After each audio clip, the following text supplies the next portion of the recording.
nyicil by nyicil juga bisa memanage ekspektasi juga berarti ya Ci Iya, ya, kayak kita pelan-pelan, nah itu juga bisa membantu kita untuk menyusun strategi ke depannya gimana juga. Berarti my iya friends, benar. tadi yang pointers yang dikasih sama cerita tuh juga sudah sempat kita bikin kontennya juga di Instagram. Jadi kalau misalnya teman-teman my friends mau ngecek lebih lanjut juga ada di konten kita. Dan itu memperjelas juga kalau misalnya sebagai pemula kita pun juga harus memiliki strategi untuk mengatur keuangan kita tuh seperti apa sih supaya nantinya kita juga tidak rugi. Dan kalau misalnya rugi bisa dianggap sebagai uang belajar ya Ci ya. Jadi juga Iya, kita nggak muluk-muluk sedih gitu ya kalau misalnya tiba-tiba benar. aduh nggak sesuai dengan ekspektasi. Dan yang penting juga tadi kalau aku dapat dari cerita adalah kita set target gitu ya Ci ya. Kapan kira-kira Iya. kita mau coba kalau ada mungkin emang karena pergerakannya dinamis mungkin kita bisa set target misalnya di angka kalau misalnya dia udah di sport keberapa atau risetnya keberapa itu kita udah tahu mau ngapain gitu ya Ci. Jadi Mm-mm. harus selalu ada target dan plan B gitulah ya dalam melakukan Iya, trading dan investasi. target Oh, exit, target untuk misalnya jaga resiko. Kemudian ada juga yang penting buat kita sebagai investor pasar modal, yaitu target yang ingin kita raih. Misalnya, aku mau beli rumah deh, atau mau beli, ya jangan rumah kemahalan, ya beli, beli punya rumah iPhone deh deh Ci, ya. itu deh. Boleh boleh beli iPhone deh Ci. Yang Kita paling mau beli iPhone deh. angkanya Jadi, lumayan realistis. iya, jadi kita punya, ada yang memacu kita tuh, oh harus lebih serius tradingnya, dan kita juga harus kayak namanya investasi ini kita nggak, kalau aku sih bilang jangan beli terus ditinggal juga, minimal kita harus tengok-tengok juga lah, walaupun kita misalnya kita mau jadi investor, kita milihnya jadi investor karena kita sibuk kerja, ya nggak masalah, tapi tetap harus kita pantau setiap hari perkembangannya gimana sih investasi kita, apakah udah membuahkan cuan nih hari ini kita naik berapa persen. Aku selalu pantau, mau itu masuk ke saham, mau masuk ke reksadana, tetap aku pantau. Karena kalau misalnya begitu kita lihat mantau terus nggak ada pergerakan, atau boleh dibilang pergerakannya kayak mandek gitu, biasanya wah ini kayaknya ada yang Udah nggak ada yang nggak beres nih kurang. ya Ci ya harus. Iya, aku sering gitu. Udahlah kalau kayak gini berarti kita udah saatnya untuk tukar barang. Cut loss. Untuk, ya mungkin kita sebelumnya pasti kita cek dulu dong, ada berita apa nih. Oh kalau misalnya sebenarnya beritanya lagi kurang positif buat sektor ini, ya udah berarti saatnya kita harus check out, tukar barang sektor yang lain yang masih belum banyak naiknya atau masih potensi untuk jalan. Atau misal juga kayak gini, yang paling gampang misalnya kayak consumer atau retail, Consumer good. MAPI. Tahun tahun Karena lagi ini kan, Ramadan gitu ya Ci sekarang. ya tahun ini kan kalau MAPI kan, kalau kita lihat dari laporan keuangannya dia tahun ini tuh bagus. Berarti kan dia di high di atas. Kalau kita buat invest jangka panjang, tahun depan kita mesti lebih jaga-jaga karena tahun ini kan dia Belum tinggi tentu. karena dia ada jual salah satu anak usahanya. Jadi ada jam gitu loh.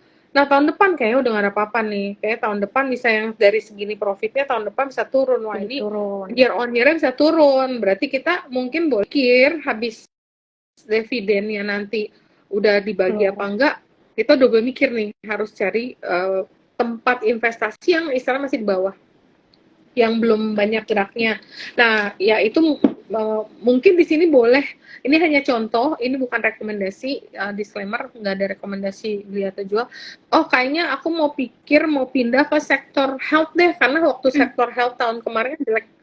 Karena habis selesai COVID kan laporan keuangannya pada turun. Nah ini kayak pada murah-murah, orang pada kagak punya. Nah itu Pada mungkin beli. sebagai salah satu contoh aja, mungkin perpindahan sektor dari yang udah naik kenceng sama yang belum jalan kalau buat investasi. Tapi kalau trading kan kita dinamis, karena kan tiap hari kita ngelihat news yang ada, perkembangan macam-macam lah, misalnya dari minyak, dari call, semuanya itu bisa menjadi faktor yang menjadi pilihan kita untuk trading gitu loh. Berarti memang kalau misalnya kita mau menjadi seorang trader itu harus pintar-pintar melakukan research ya Ci ya. Kita harus bisa tahu Benar. harus lebih kritikal lah gitu. Kira-kira Ya, kayak karena harus juga yang kita rajin. invest kan uang kita sendiri ya Ci ya. Iya, Kalau misalnya tiba-tiba ruginya gede kan benar, sedih juga walaupun itu udah memakai uang dingin. Oke, berarti nih benar, benar. friends dicatat juga tuh jangan lupa untuk kembali lagi selain dari faktor resiko, kemudian My Friends juga melakukan money management dan jangan lupa dan jangan pernah males untuk melakukan riset karena itu juga uang My Friends sendiri nih yang My Friends Iya, taruh benar. dan percayakan kepada perusahaan-perusahaan itu ya kan Cia? Iya, benar. Ya karena duit kita, jadi benar-benar kita mesti jaga, nggak boleh kayak males nitip orang. Aku bilang sih nitip orang juga susah ya, karena bukannya orang itu nggak mau atau nggak sungguh-sungguh beliin, bener beliin, tapi kan pegang duit orang sama megang duit sendiri kan beda. Jadi Ini kadang-kadang beda kalau kita bener. mikir nitip orang, gue mau nitip temen aja deh, kayaknya dia bisa jago nih. Dia jago, tapi dititipin belum tentu jadi jago, karena itu ada beban. Kalau misalnya duit orang nggak untung, itu berat banget loh tanggung Betul jawabnya. betul. Tanggung Jadi jawabnya kita, besar ya. iya, jadi makanya mending kita benar-benar kita capek, kita belajar, dan ya itu akan pokoknya ya kita mesti Membuahkan benar-benar hasil yang baik juga. jaga. Dan jangan lupa kita tetepin dulu goal kita nih, kita set dulu. Jadi kita punya penyemangat. Aku mau beli nih, oke udah cuan segini nih, wah dikit lagi nih, kayaknya mau beli apa lagi ya? Aku mau beli Astra deh, kayaknya Astra mau bagi dividen misalnya. Ya udah deket-deket harganya naik, untung misalnya 3%, 5%, aku take profit. Ih dapat lagi untung dihitungin. Ntar habis itu tinggal kita cari deh HP-nya. Jadi biasa aku gitu. Jadi aku suka yang Ada motivasi ya Ci ya, harus ya ada cari motivasi motivasinya. bener-bener. Iya, kalau enggak kan mau ngapain ya, jadi nggak punya motivasi kan kita ya nggak ada semangat. Jadi kalau misal kita udah punya kepikiran kita dana ini kita invest, kita mau buat apa itu lebih enak. Misal mau buat jalan-jalan nih, nanti mau pergi sama teman ke Bali, nggak mau dong pakai duit kita sendiri, pakai duit dari hasil investasi. Kan sayang duit kita kerja capek-capek, mendingan biar duit investasi yang kerja Biar aja bekerja nanti. sendiri gitu ya. Iya, benar kayak gitu. Sering banget tuh Ci, aku denger itu daripada kita capek-capek kerja, biarin aja tuh uang kita sendiri yang bekerja. Iya. Mungkin kalau misalnya ngomongin motivasi ya Ci, biar my friends pada semangat berinvestasi gitu. Mungkin menikah kali ya Ci, itu kan kayak dikejar target gitu. Pasti dia akan lebih giat lagi untuk melakukan riset gitu. Gimana menikah? Iya kan, ternyata bisa juga kayak motivasinya gitu, oh mau akhir tahun nikah gitu. Pasti dia mungkin Oh iya. lebih bisa jadi Kalau scalper aku kali itu Ci, sih, karena setiap hari ngeliatin keuntungan. kalau aku sih motivasinya belanja. Pokoknya aku mau buat belanja. Ini lagi ada, misalnya lagi ada tas baru, aku harus beli. Tunggu ya, aku akan kembali. Just wait for me. Udah kita mikir mau beli apa, jadi mikir. Jadi otak kita dipaksa buat mikir.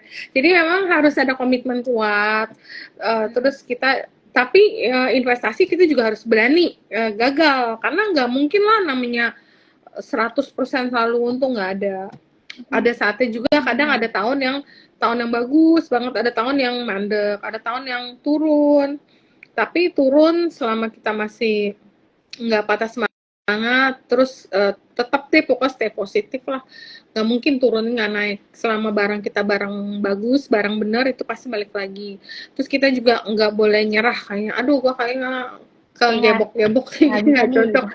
Ya itu sayang loh, siapa tahu nanti pas setelah turun, kayak contoh waktu COVID kan, cut loss terus udah nggak mau main saham, tapi abis itu ternyata reboundnya kenceng kan. Jadi memang kita mesti sabar, terus tetap konsisten, biarpun marketnya kayak gimana ya udah konsisten aja, liatin, belajar, terus tetap stay di market gitu. Kayak nggak boleh kita tinggal udah nggak mau, sayang nanti market itu kan selalu ada naik, ada turun, nggak mungkin dia bis turun nggak naik lagi, nggak mungkin, pasti naik, ada naik lagi gitu loh. Jadi ya tetaplah mungkin dibawa terus ya. Tetap Jadi sebenarnya semangat. itu berinvestasi dan menjadi seorang trader itu sebenarnya waiting game ya Ci ya. Iya. Memang kita harus benar-benar sabar dan ikhlas gitu, nunggu kapan dia naik, kapan dia turun, when to buy, when's the right time gitu. Jadi sebenarnya pertanyaan kapan kita cut loss, kapan kita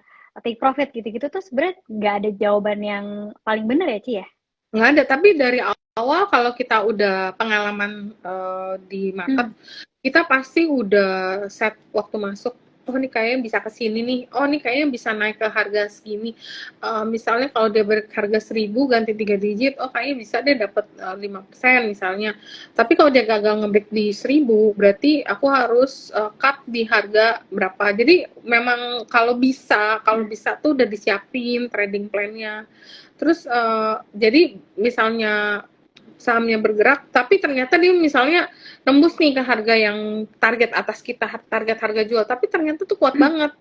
Ya udah, kalau kalau bisa itu ditahan juga nggak apa-apa. Jadi kita hold dulu sampai itu udah mulai lemes, udah mulai berbalik arah, kadang aku baru jual sih.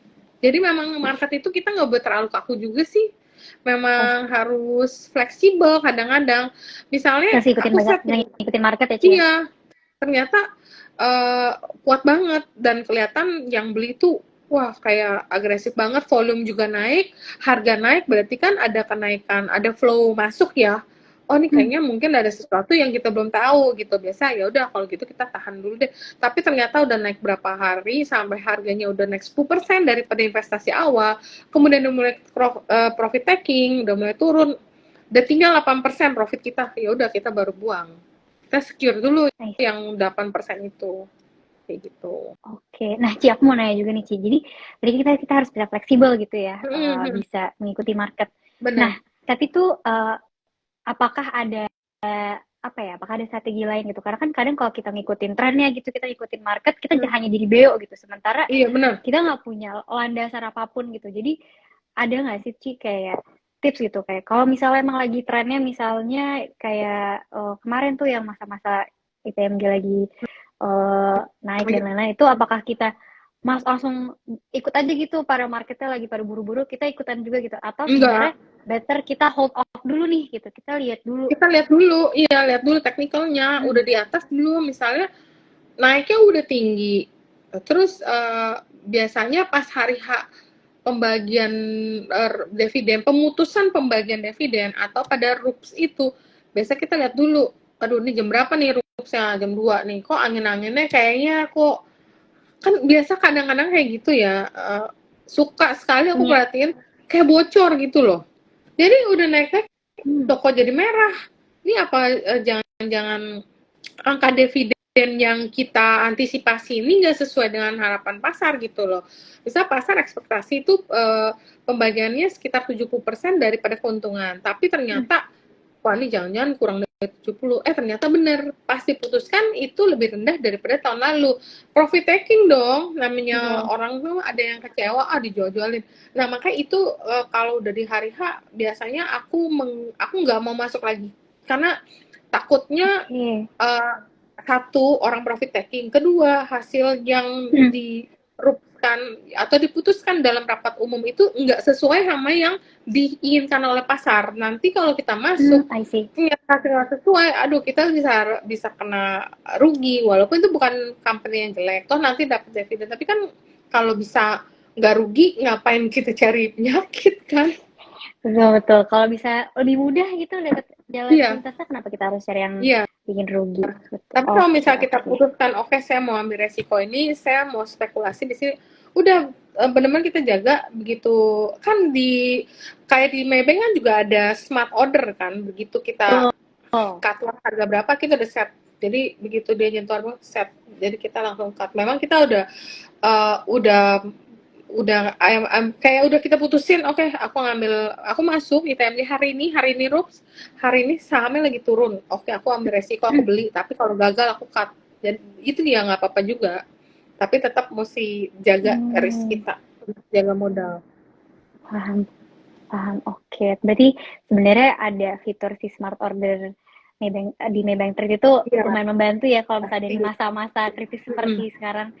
Oke, mungkin aku masuk iklan lagi nih, cerita nih, kita bawa lagi nih. Kan tadi teman-teman udah beberapa ada yang nanya nih, tapi masih udah lumayan banyak sih yang bertanya. Cuma aku mau ngingetin lagi kalau misalnya teman-teman My Friends yang ada ingin ditanyakan nih kepada cerita, mumpung narasumber kita hari ini ada seseorang yang pro banget nih dalam masalah investasi dan trading, boleh banget disuarakan pertanyaannya, dan nanti kalian yang menanya akan mendapatkan saldo RDN 100.000, tapi hanya untuk RDN Maybank, dan bisa langsung kalian gunakan untuk di aplikasi nih Beli tadi saham, kiat-kiat jurus-jurus dari cerita. Betul. bisa beli beberapa saham yang harganya murah, yang harganya 100-an, lumayan dapat 10 lot. Belum Tuh, termasuk teman-teman my komisi friends. tapi. Ya, sisanya pakai cut off kan kita udah modalin 100.000 ya Ci ya. Harusnya bisa lancar buat nyoba. Betul. Buat coba Oke, dulu. kita lanjut lagi. Mungkin masih banyak nih friends yang malu-malu, tapi tenang aja, nanti kita akan ada sesi tanya jawab. Ini aku lanjut lagi ke sukses story di balik dari cerita nih. Aku pengen nanya sih, dari tadi mendengarkan cerita, memberikan tips and trick, memberikan juga kiat-kiat gimana sih caranya kita menjadi investor pemula atau trader pemula yang baik dan smart gitu dalam memahami marketnya. Bagaimana sih awal mula cerita terjun sebagai investor dan trader gitu? Dan berapa lama nih pengalaman sampai akhirnya cerita tuh sepertinya fasih banget gitu? Iya, kalau di market sih memang udah lama banget lah. Kalau misalnya orang udah dari berbagai macam krisis udah kita ketemuin, dari yang krisis moneter lah, krisis subprime lah, tapi mungkin success story-nya ya itulah konsisten, terus kita juga nggak pernah menyerah.